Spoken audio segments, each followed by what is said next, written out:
Nearly 500 years ago, between 1527 and 1528, King Henry VIII wrote a series of private letters to the woman he loved, Anne Boleyn. Against all odds, 17 of those letters have survived. Preserved for centuries, they offer a rare glimpse into one of history's most famous romances. Not through the words of historians, but through Henry's own hand. Today, we're going to read those letters. These are the actual words of Henry VIII, written nearly 500 years ago. On turning over in my mind the contents of your last letters, I have put myself into great agony, not knowing how to interpret them, whether to my disadvantage, as you show in some places, or to my advantage, as I understand them in some others, beseeching you earnestly to let me know expressly your whole mind as to the love between us two. It is absolutely necessary for me to obtain this answer, having been for above a whole year stricken with the dart of love, and not yet sure whether I shall fail of finding a place in your heart and affection, which last point has prevented me for some time past from calling you my mistress, because if you only love me with an ordinary love, that name is not suitable for you, because it denotes a singular love, which is far from common. But if you please to do the office of a true loyal mistress and friend, and to give up yourself body and heart to me, who will be, and have been, your most loyal servant, if your rigor does not forbid me, I promise you that not only the name shall be given you, but also that I will take you for my only mistress, casting off all others besides you out of my thoughts and affections, and serve you only.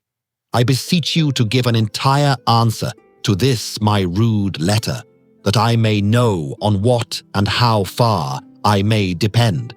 And if it does not please you to answer me in writing, appoint some place where I may have it by word of mouth, and I will go thither with all my heart.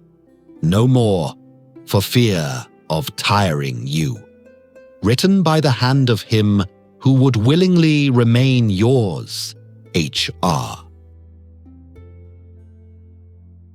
Though it is not fitting for a gentleman to take his lady in the place of a servant, yet complying with your desire, I willingly grant it you, if thereby you can find yourself less uncomfortable in the place chosen by yourself than you have been in that which I gave you, thanking you cordially that you are pleased still to have some remembrance of me.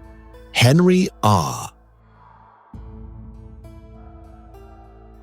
Although, my mistress, it has not pleased you to remember the promise you made me when I was last with you, that is, to hear good news from you, and to have an answer to my last letter. Yet it seems to me that it belongs to a true servant, seeing that otherwise he can know nothing, to inquire the health of his mistress, and to acquit myself of the duty of a true servant. I send you this letter, beseeching you to apprise me of your welfare, which I pray to God may continue as long as I desire mine own, and to cause you yet oftener to remember me, I send you, by the bearer of this, a buck killed late last night by my own hand, hoping that when you eat of it, you may think of the hunter, and thus, for want of room, I must end my letter, written by the hand of your servant, who very often wishes for you instead of your brother. H.R. My mistress and friend, my heart and I surrender ourselves into your hands, beseeching you to hold us commended to your favor, and that by absence your affection to us may not be lessened.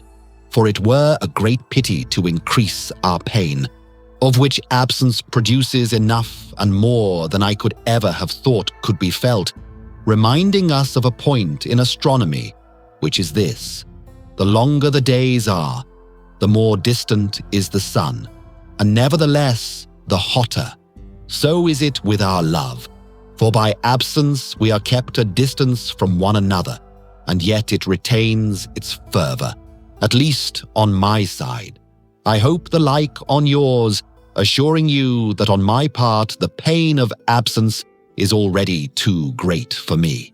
And when I think of the increase of that which I am forced to suffer, it would be almost intolerable, but for the firm hope I have of your unchangeable affection for me. And to remind you of this sometimes, and seeing that I cannot be personally present with you, I now send you the nearest thing I can to that, namely, my picture set in a bracelet, with the whole of the device, which you already know, wishing myself in their place, if it should please you. This is from the hand of your loyal servant and friend, H.R. For a present so beautiful that nothing could be more so, considering the whole of it, I thank you most cordially, not only on account of the fine diamond and the ship in which the solitary damsel is tossed about, but chiefly for the fine interpretation and the too humble submission which your goodness hath used towards me in this case. For I think it would be very difficult for me to find an occasion to deserve it, if I were not assisted by your great humanity and favor, which I have always sought to seek, and will seek to preserve by all the kindness in my power, in which my hope has placed its unchangeable intention, which says, aut illich, aut nullibi. The demonstrations of your affection are such, the beautiful mottos of the letter so cordially expressed, that they oblige me forever to honor, love, and serve you sincerely, beseeching you to continue in the same firm and constant purpose, assuring you that, on my part, I will surpass it rather than make it reciprocal, if loyalty of heart and a desire to please you can accomplish this. I beg, also, if at any time before this I have in any way offended you, that you would give me the same absolution that you ask, assuring you that henceforward my heart shall be dedicated to you alone. I wish my person was so too. God can do it, if he pleases, to whom I pray every day for that end, hoping that at length my prayers will be heard. I wish the time may be short, but I shall think it long, till we see one another.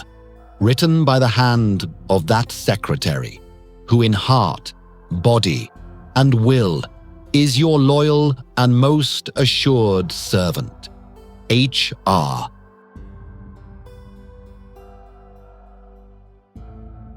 To my mistress, because the time seems very long, since I heard concerning your health, and you, the great affection I have for you, has induced me to send you this bearer, to be better informed of your health and pleasure, and because, since my parting from you, I have been told that the opinion in which I left you is totally changed, and that you would not come to court either with your mother, if you could, or in any other manner, which report, if true, I cannot sufficiently marvel at, because I am sure that I have since never done anything to offend you, and it seems a very poor return for the great love which I bear you to keep me at a distance, both from the speech and the person of the woman that I esteem most in the world.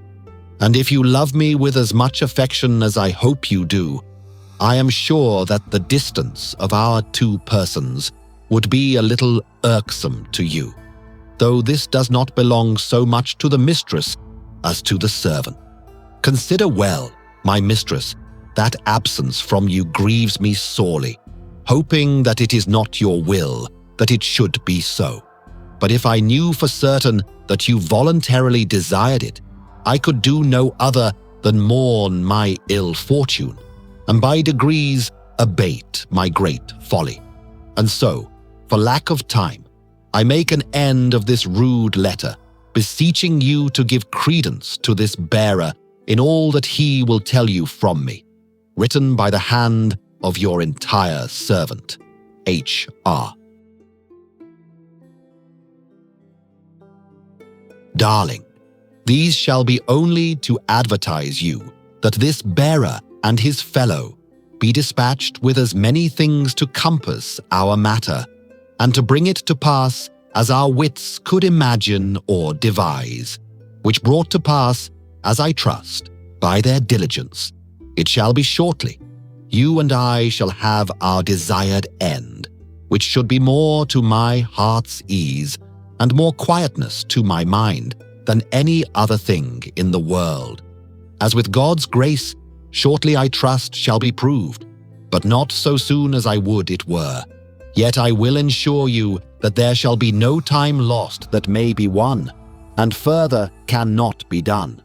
For ultra posse non est esse, keep him not too long with you, but desire him, for your sake, to make the more speed.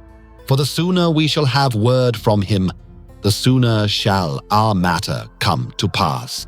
And thus, upon trust of your short repair to London, I make an end of my letter, my own sweet heart, written with the hand of him which desireth as much to be yours as you do to have him. H.R.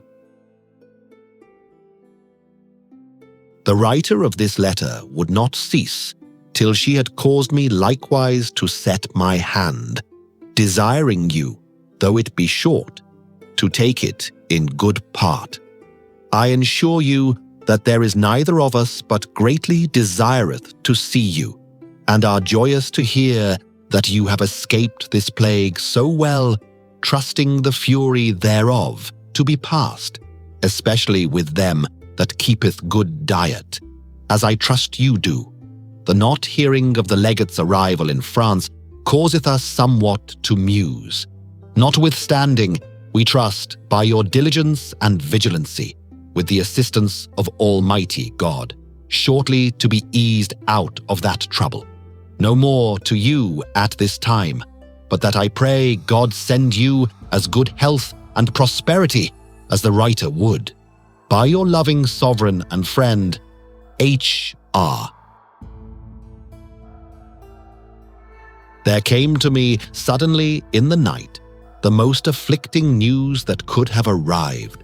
The first, to hear of the sickness of my mistress, whom I esteem more than all the world, and whose health I desire as I do my own, so that I would gladly bear half your illness to make you well.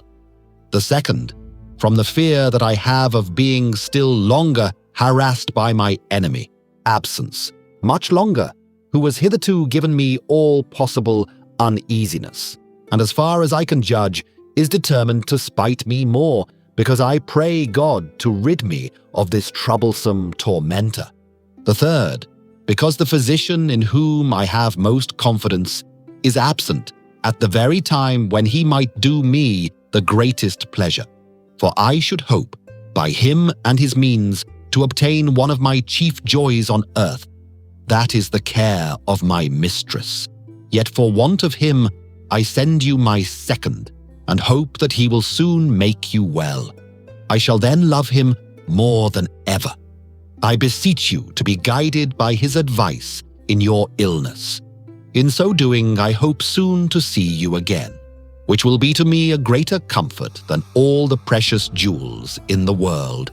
Written by that secretary, who is, and forever will be, your loyal and most assured servant, H. A B. R.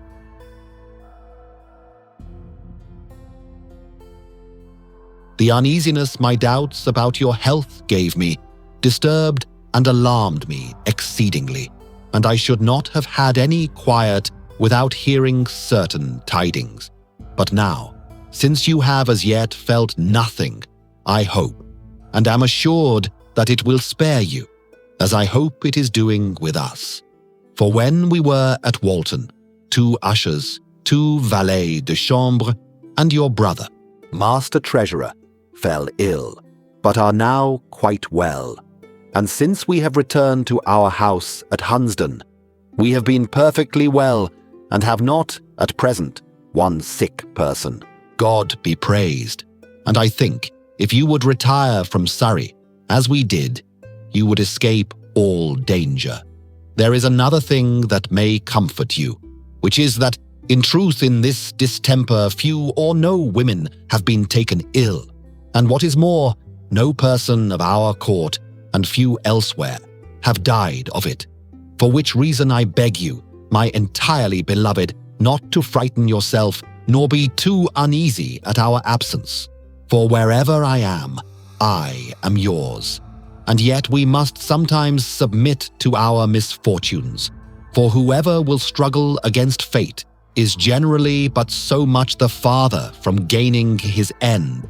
Wherefore comfort yourself, and take courage, and avoid the pestilence as much as you can. For I hope shortly to make you sing La Renvoyée, no more at present, from lack of time, but that I wish you in my arms, that I might a little dispel your unreasonable thoughts. Written by the hand of him who is and always will be yours, H.R. The cause of my writing at this time, good sweetheart, is only to understand of your good health and prosperity, whereof to know I would be as glad as in manner mine own, praying God that, and it be his pleasure, to send us shortly together. For I promise you I long for it. Howbeit, I trust it shall not be long to, and seeing my darling is absent, I can do no less than to send her some flesh, representing my name, which is heart flesh for Henry, prognosticating that hereafter, God willing, you may enjoy some of mine, which he pleased, I would were now. As touching your sister's matter, I have caused Walter Wells to write to my lord my mind therein, whereby I trust that Eve shall not have power to deceive Adam, for surely, whatsoever is said, it cannot so stand with his honor, but that he must needs take her, his natural daughter, now in her extreme necessity. No more to you at this time, mine own darling, but that with a wish I would we were together an evening. With the hand of yours, H.R. Since your last letters, mine own darling, Walter Welshie, Master Brown, Thomas Care, Grion of Brereton, and John Coke, the apothecary, be fallen of the sweat in this house, and thanked be God, all well recovered, so that as yet the plague is not fully ceased here, but I trust shortly it shall. By the mercy of God, the rest of us yet be well, and I trust shall pass it, either not to have it, or at the least, as easily as the rest have done. As touching the matter of Wilton, my Lord Cardinal hath had the nuns before him, and examined them, Mr. Bell being present, which hath certified me that, for a truth, she had confessed herself, which we would have had abbess, to have had 2 children, by 2 sundry priests. And further, since hath been kept by a servant of the Lord, broke that was, and that not long ago. Wherefore I would not, for all the gold in the world, clog your conscience nor mine, to make her ruler of a house which is of so ungodly demeanour. Nor, I trust, you would not that neither for brother nor sister I should so disdain mine honour or conscience. And, as touching the prioress, or Dame Eleanor's eldest sister, though there is not any evident case proved against them, and that the prioress is so old that for many years she could not be as she was named. Yet notwithstanding, to do you pleasure, I have done that neither of them shall have it, but that some other good and well-disposed woman shall have it, whereby the house shall be the better reformed, whereof I ensure you it had much need, and God much the better served. As touching your abode at Havre, do therein as best shall like you, for you best know what air doth best with you. But I would it were come thereto, if it pleased God, that neither of us need care for that. For I ensure you, I think it long. Soucia is fallen sick of the sweat, and therefore I send you this bearer, because I think you long to hear tidings from us, as we do likewise from you. Written with the hand de votre seul, H.R. The approach of the time for which I have so long waited rejoices me so much that it seems almost to have come already. However, the entire accomplishment cannot be till the two persons meet, which meeting is more desired by me than anything in this world. For what joy can be greater upon earth than to have the company of her who is dearest to me, knowing likewise that she does the same on her part, the thought of which gives me the greatest pleasure.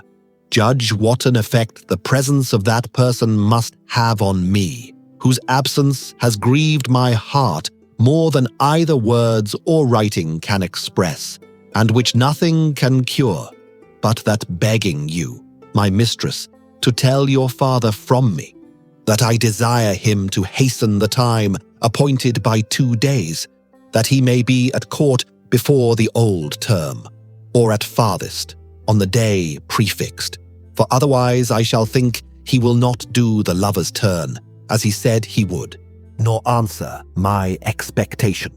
No more at present for lack of time, hoping shortly that by word of mouth I shall tell you the rest of the sufferings endured by me from your absence, written by the hand of the secretary, who wishes himself at this moment privately with you, and who is, and always will be, your loyal and most assured servant, H. No other A.B. seek R.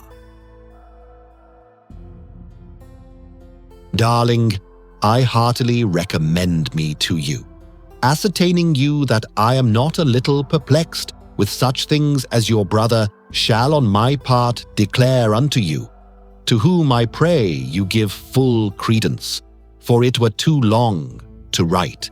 In my last letters I writ to you that I trusted shortly to see you, which is better known at London than with any that is about me, whereof I not a little marvel.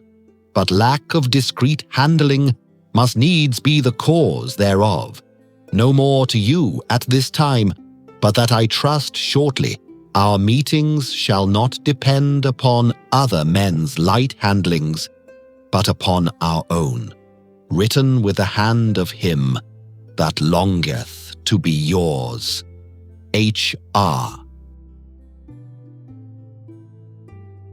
Mine own sweetheart, this shall be to advertise you of the great Ellinginess that I find here since your departing. For I ensure you methinketh the time longer since your departing now last, than I was wont to do a whole fortnight.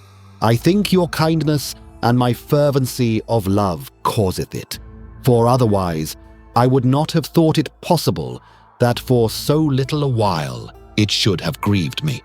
But now that I am coming towards you, methinketh my pains be half removed.